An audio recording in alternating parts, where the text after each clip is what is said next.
At 3:12 a.m., I realized something was walking behind me, and whatever it was, had no shadow. That was the moment I understood why no one had ever lasted the night. I didn't take the job because I was brave. I took it because I was desperate. When people hear that, they imagine panic, debt collectors, eviction notices. They're not wrong, but that's not the full picture. Desperation isn't loud. It doesn't scream. It whispers. It convinces you that you can survive just one bad decision. The message arrived at 11:46 p.m. No caller ID, no email. Just a vibration in my pocket while I lay on my bed, staring at the ceiling fan spin without actually cooling the room. One-night job, cash payment, immediate start. Everyone else quit. That last line is what hooked me. I should have ignored it. Any sane person would have. But instead, I replied, "Me. What's the job?" The response came instantly. "Stay inside the building until sunrise." That was it. No job description, no company name, no explanation. I typed again, "Me." Why did everyone quit? 3 dots appeared, then vanished, then appeared again. Because they broke the rules. A location pin followed. I stared at my phone for a long time before getting dressed. The building sat at the edge of the city, where the streetlights stopped trying. Concrete swallowed by darkness.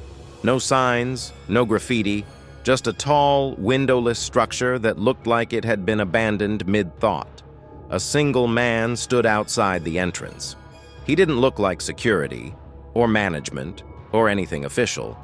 He looked tired. "You're early," he said. "It's 8:58, I replied. "Good." He stepped aside. "Once you enter, you don't leave?" I laughed nervously. "Until morning, right?" He didn't laugh back. Inside, the air was wrong. Not stale, compressed, like the building was holding its breath. He handed me a flashlight and an old smartphone. "Cameras are active," he said. "You don't touch them." "What about bathrooms?" "Second floor. Don't stay long." Then he slid a folded paper across a table. "Read the rules. Memorize them." The door locked behind him. The rules: 1. Stay inside the building at all times. 2. Walk every floor once per hour. 3. Do not respond if someone calls your name. 4. If you hear footsteps behind you, do not turn around. 5. If the lights go out, close your eyes. 6. If you see someone who looks like you, hide. I read rule number 6 3 times. My throat went dry. The first hour was quiet. Too quiet. I walked the floors like instructed. Concrete halls, empty offices, old desks with dust patterns where hands once rested. On the 3rd floor, the flashlight beam didn't reach the corners. At 12:41 a.m., I heard the first sound. A chair scraping, slow, controlled, on the 2nd floor. I froze. No voices, no footsteps, just the sound of furniture being moved by someone who wasn't in a hurry. My phone vibrated.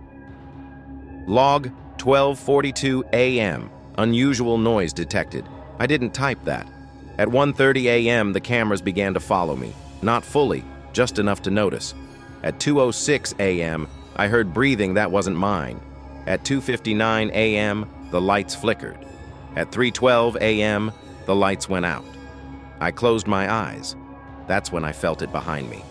No footsteps, no sound, just presence. Something leaned close to my ear and whispered, "Open your eyes." I didn't. When the lights came back, my phone buzzed. "You're doing better than the others." That's when I noticed something on the wall. A security monitor, showing the hallway behind me. Showing me, and behind me. Something tall. Something blurred. Something with no shadow. By 4 a.m., the rules stopped feeling like warnings. They felt like mercy. At 4:27, I heard my own voice calling my name from the stairwell.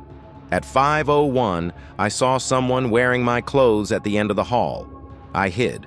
At 5:59, the building exhaled. The door unlocked. The man was waiting outside with an envelope. "Congratulations," he said. "You lasted." I took the money with shaking hands. As I walked away, I asked the question I'd been holding all night.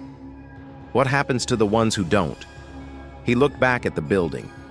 "They're still inside," he said. Then he added, "And now, it knows your face." I haven't slept since. At 3:12 a.m. every night, I hear footsteps behind me, and they still don't cast a shadow. End.